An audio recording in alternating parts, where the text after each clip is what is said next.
주셨어요. 예. 산타 할아버지가 밤에 선물 갖다 주셨나요? 아니요. 우리가 준비를 못해서 산타 할아버지가 못 오셨어요. 굴뚝이 있어야죠. 하지만 우리에게는 두려워 말라 내가 너와 항상 함께 함이니라 하는 하나님께서 우리 곁에서 항상 계십니다. 산타 할아버지 우리 안 기다리죠? 오늘 제목은 암 무너지지 하는 제목을 가지고 왔습니다. 성도 여러분, 어릴 때 빨리 어른이 되어서 내 마음대로 생활해 보았으면 좋겠다는 생각을 하신 적이 있으셨나요? 예. 저는 예전에 언니와 같이 자취를 했는데요. 언니가 자급 성교 기간으로 봉사하러 들어간대요. 너무 좋은 거예요. 이제 나도 돈을 좀 벌겠다. 언니가 가면 내 마음대로 돈을 마음껏 쓰고 좋을 것 같았어요.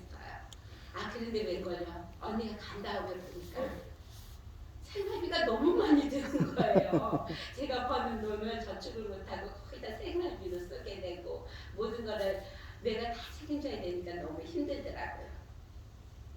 이스라엘 백성이 애굽에서 탈출하여서 광야에서도 후계자인 여호수아는 모세가 시킨 대로만 하면 되었습니다. 그런데 요단강을 건너기 바로 전에 지도자 모세는 죽었습니다. 모세는 죽기 전에 여호수아에게 안수를 하였습니다. 신명기 34장 9절에 모세가 눈의 아들 여호수아에게 안수하였으므로 그에게 지혜의 영이 충만하니 이스라엘 자손이 여호와께서 모세에게 명령하신 대로 여호수아의 말에 순종하였더라. 여호수아의 말을 순종하였더라. 이제는 여호와께서 모세가 죽은 후에 모세의 수정자 눈의 아들 여호수아에게 말씀을 하셨습니다. 여호수아 1장 5절에서 9절입니다. 너의 평생에 너를 능히 대적할 자가 없으리니 내가 모세와 함께 있었던 것 같이 너와 함께 있을 것이니라. 내가 너를 떠나지 아니하며 버리지 아니하리니 강하고 담대하라. 너는 내가 그들의 조상에게 맹세하여 그들에게 주리라 한 땅을 이 백성에게 차지하게 하여라. 오직 강하고 담대하여 나의 종 모세가 너에게 명령한 그 율법을 다 지켜 행하고 우로나 좌우로나 치우치지 말라. 그리하면 너가 어디로 가든지 형통하리라. 이 율법책을 너의 입에서 떠나지 말게 하여 주야로 그것을 묵상하여 그 안에 기록된 대로 다 지켜 행하라. 그리하면 너의 길이 평탄하게 될 것이며 너가 형통하리라. 내가 명령한 것이 아니냐? 강하고 담대하라. 두려워하지 말며 놀라지 말라. 내가 어디로 가든지 너의 하나님 여호와가 너와 함께 하느니라 하셨습니다. 이제 이스라엘 백성은 여호수아의 지도에 따라 요단강을 건너야 하고 하나님께서 허락하신 땅들을 점령하여야 하였습니다.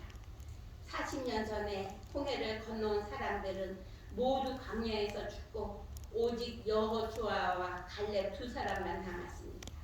요단강을 건너기 전에 여호수아는 정탐꾼 두 사람을 여리고 성으로 보냈습니다.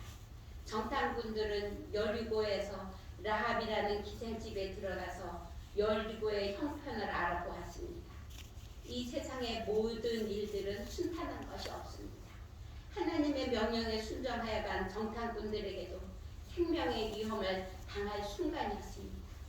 여리고 왕은 이스라엘 사람들이 정탐하러 왔다는데 지금 기생 라합의 집에 있다는 소문을 듣고 기생 라합의 집으로 사람들을 보내어 정탐꾼들을 잡아오라고 하였습니다. 지혜로운 기생 라합은 이스라엘 백성의 정탐꾼들을 지붕에 숨겼습니다. 그리고 기생 라합은 정탐꾼들을 잡으러 온 사람들에게 이렇게 이야기를 하였습니다. 어떤 사람들 2명이 왔었는데 그 사람들이 어디서 온지 나는 모르고 성문을 닫기 전에 그 사람들은 우리 집을 빠져나갔습니다. 저는 잘 모르겠습니다 했습니다. 이 세상에서 소문을 가장 잘 알고 빨리 하는 곳은 여자들은 미장원이고 남자분들은 술집이라 하더라고요. 기생 라합은 오가는 사람들을 접대하면서 그들의 대화를 듣고 지금 여리고 나라가 어떻게 되어가는지를 알았습니다.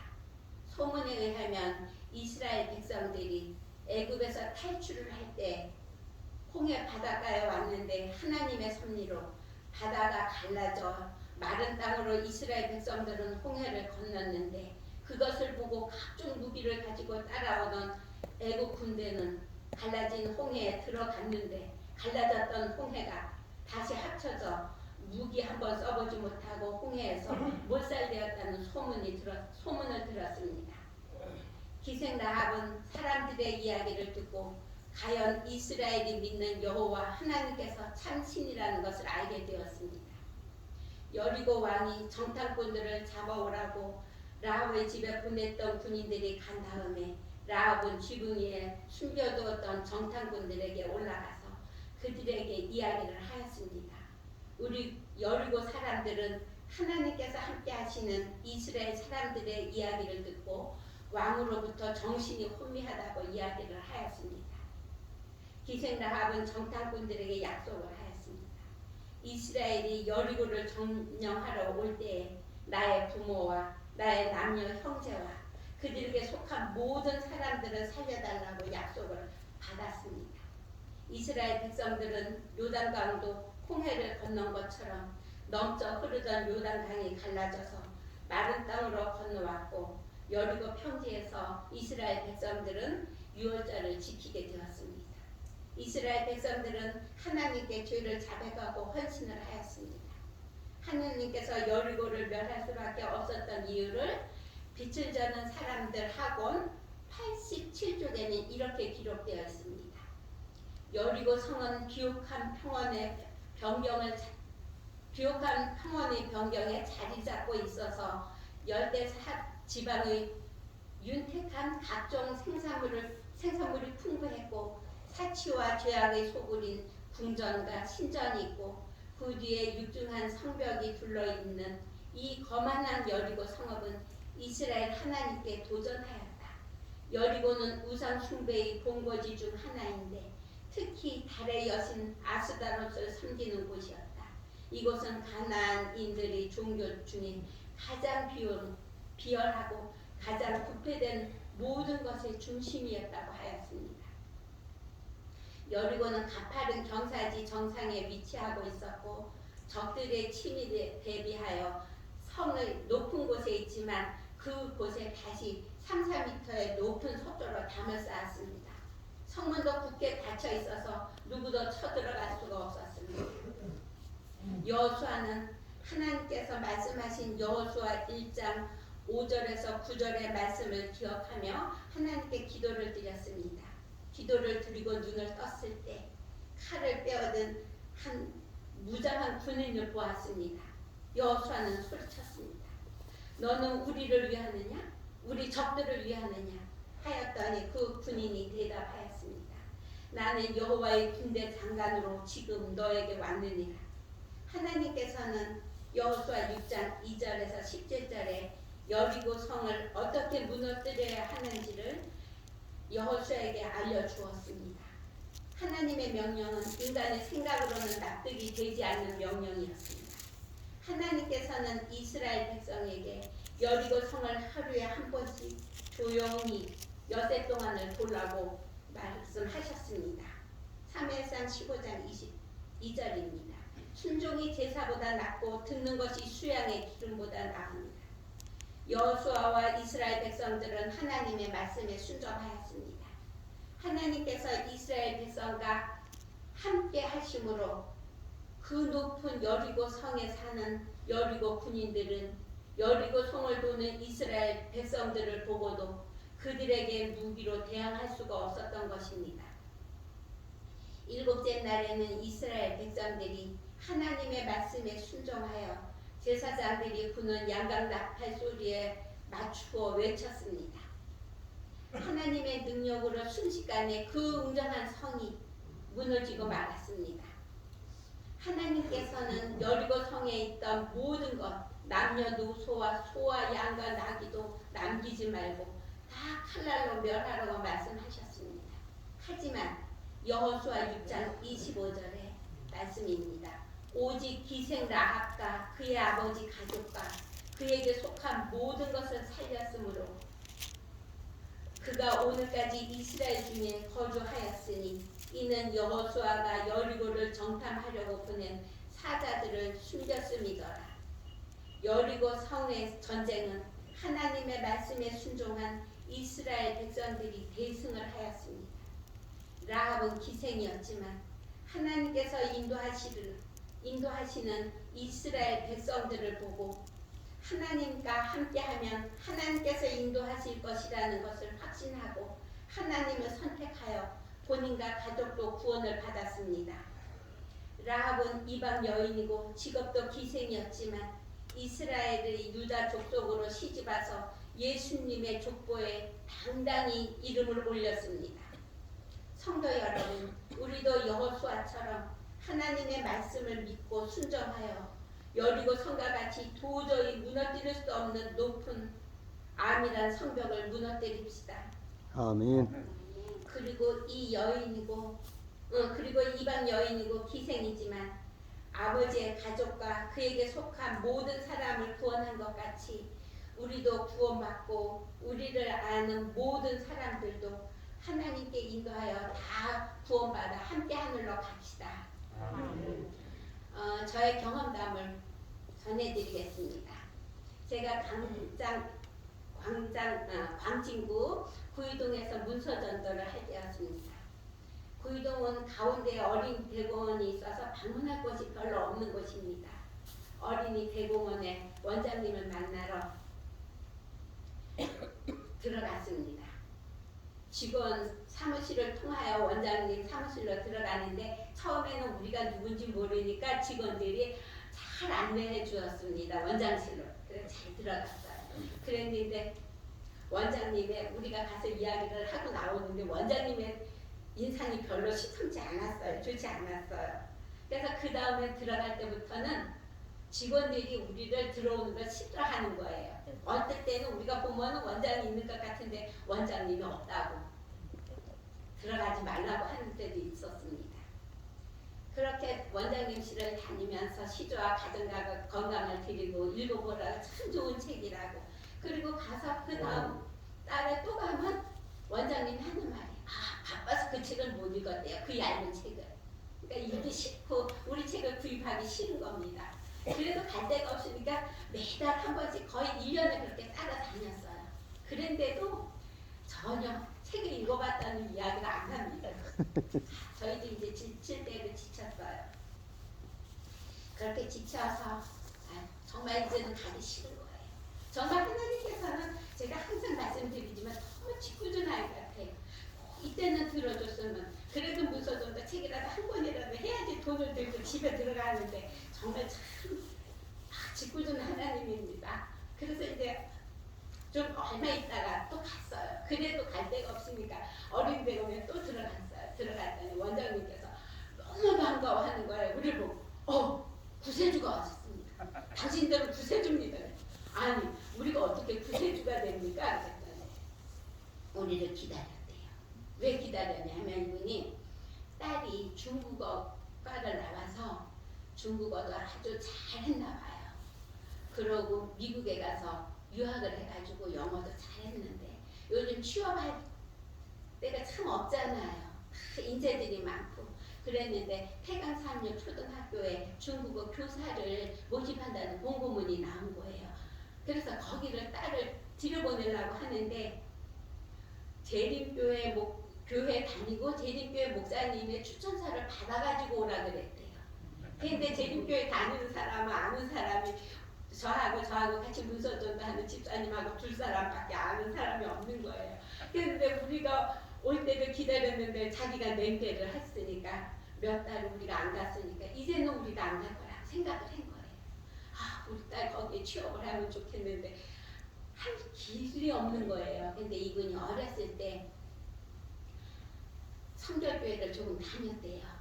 그래서 옛날에 믿던 그 어릴 때 믿던 그 마음을 다시 되찾고 하나님께 기도를 드린 거예요. 하나님 그 시조사에 다니는 그 아줌마들 두 사람 다시 어린 대공원에 오게 해주다라고 그렇게 기도를 했는데 우리가 간 거예요. 그래서 우리가 구세주라고 이야기를 하는 거예요. 그래서 그러면 딸 사진 좀 보여달라고 우리 원장님도 잘생겼지만 딸도 잘생기고 괜찮을 거라 그랬더니 주머니도 항상 딸의 이력서를 넣어가지고 다녔대요. 언제 우리가 올지 몰라서 우리를 기다리느라고. 그래서 꺼내서 싹 보여주는데 딸이 아주 똑똑하게 생겼더라고요. 원장님도 아주 잘생기고 진짜 괜찮은 분이거든요. 그래서 알았다고 그렇게 봤는데 모든 일이 순탄한 일이 없는 거예요. 거기에도 어려움이 또 있는 겁니다.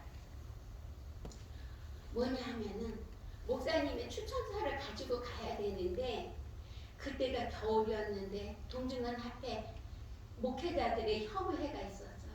그래서 동중한 합회 목회자들이 다 지방에 가서 저기 속초나무나 그쪽에 갔을 거예요. 그쪽에 가서 다 계셔가지고 목사님 추천서를 받을 수가 없는 거예요. 어떻게 날짜는 아주 임박한 거거든요. 그분도 기다렸고 이제는 날짜가 얼마 안 남았는데 어떡하지 했는데 하나님께서 지혜를 주신 거예요. 제가 연합회장님을 조금 알거든요. 연합회장님한테 가봐 하는 거야. 다 들리는 거예요. 그래서 우리 연합회장님한테 달려가자고. 그래서 연합회장님께 그 이력서를 들고 갔어요. 갔더니 연합회장님 어떻게 왔냐. 원장님, 연합회장님 저기 태강산육초등학교에 중급 교사를 모집했는데 여기 좋은 교사감이 있어서 제가 이력서를 가지고 왔습니다. 여기 사인 좀 해주세요. 일단 다 보더니 이 정도면은 아주 괜찮은 교사인데 내가 연합회장으로 이사장으로 여기에 도장을 찍으면 이거 안 되는 거라고 그러거든요. 목사님 연합회장님 안 돼요. 그래서 찍어주셔야 돼요. 제가 오직 했으면 여기 왔겠습니까? 우리 동정학교 목회장님들이 협의회를 갔기 때문에 목사님밖에 해줄 사람이 없어요. 연합회장님 찍어주세요. 그랬더니 그래 그러면 할 수 없지. 하나님의 섭리가 있을지도 모르게 하고 사인을 해주시는 거예요. 그래서 그거를 가지고 어린이대고 원장님과 그의 딸과 함께 태강산육초등학교에 가서 이력서를 냈습니다. 그랬는데 합격자 통지서가 온 거예요. 다른 교사들은 다 중국에서 온 그러한 분들인데 한국 사람은 이 어린이대공 원장님 따님만이 입사를 하게 되었습니다. 그리고 그 원장님과 따님이 강나리교에서 침례를 받고 강나리교회를 다니고 그 따님은 삼육초등학교에서 예배를 드렸습니다. 그래서 정말 다쳤던 그 높은 여리고 성이 무너진 것 같이 우리를 들어오게 하지도 못하였던 그 어린이 대공원이 문이 활짝 열렸습니다. 아멘. 우리가 어디를 들어가도 어린 대공 원장님 빼고는 무사통합니다. 옛날에는 그 전기 자동차 타기가 참 힘들었어요. 이제는 직원들이 우리가 가면은 그거를 태워가지고 한 바퀴 쭉 돌아주는 거예요. 어린이들도 엄청 부러워하는 거예요. 우리를 다 걸어서 다녀야 되는데 우리는 차를 타고 한 바퀴 쭉 돌기도 하고 동물원도 마음껏 하기도 하고 그렇게 잘 다녔습니다. 그것만이 아닙니다. 봄이 되었습니다. 우리 강나루교회에서 봄에 야외 예배를 가는데요. 어린이 대공원으로 가게 되었습니다. 야외 예배를 가게 되면 교회에서 앰프 시설도 준비해야 되고 의자도 준비해야 되고 돗자리도 준비해야 되고 준비해야 될 게 참 많잖아요. 그랬는데 어린이 대공원 직원들이 우리가 간다고 어린이대공원 원장님의 말씀으로 모든 것을 조용한 나무 그늘 밑에 준비를 다 해놨습니다. 그래서 아멘. 아주 예쁘게 정말 행복하게 거기서 예배를 잘 드렸습니다. 아멘. 이스라엘 백성들의 힘으로는 어림도 없는 여리고가 이스라엘 백성이 하나님의 말씀에 순종하였더니 한순간에 무너진 같이 우리 어린이 대공원 원장님께서 우리 교인이 되어 원장님으로 계실 때에는 어린이 대공원에서 모든 것을 자유롭게 이용할 수가 있었습니다. 그리고 어린이 대공원 원장님은 희생 라합이 하나님을 선택함으로 그의 가족을 구원한 것 같이 하나님의 섭리로 원장님만이 아니라 원장님의 딸까지 하나님을 믿고 침례를 받고 딸은 취업도 하게 되었습니다. 사도행전 16장 31절입니다. 주 예수를 믿으라 그리하면 너와 내 집이 구원을 얻으리라 하셨습니다. 성도 여러분, 우리도 신실히 하나님을 믿고 말씀에 순종함으로 여리고 성 같은 암이란 벽을 무너뜨리고 나와 우리의 가족과 친족과 이웃을 구원하여 속히 오실 예수님을 행복하게 맞이합시다. 아멘. 감사합니다. 기도드리겠습니다. 아버지 하나님, 저희를 아버지를 믿을 수 있는 마음을 주셔서 감사합니다. 아멘. 저희 마음이 흔들릴 때 주님 저희의 마음을 붙잡아 주시옵소서. 오늘도 아버지께 간절히 간구하는 주님의 자녀들 아버지 병상마다 함께하여 주시고 주님께서 꼭 붙잡고 그들의 병을 안찰하여 주신다는 것을 믿고 감사하고 기뻐함으로 더 빨리 암에서부터 해방되어서 주님의 전에도 나가서 걷고 뛰며 주님의 사랑을 증거할 수 있는 주님의 귀한 자녀들 되게 도와주시옵소서. 아멘. 오늘도 저희들의 기도를 들어주시고 응답해 주시기를 기뻐하시는 사랑 많으신 예수님 이름으로 기도드립니다. 아멘. 아멘.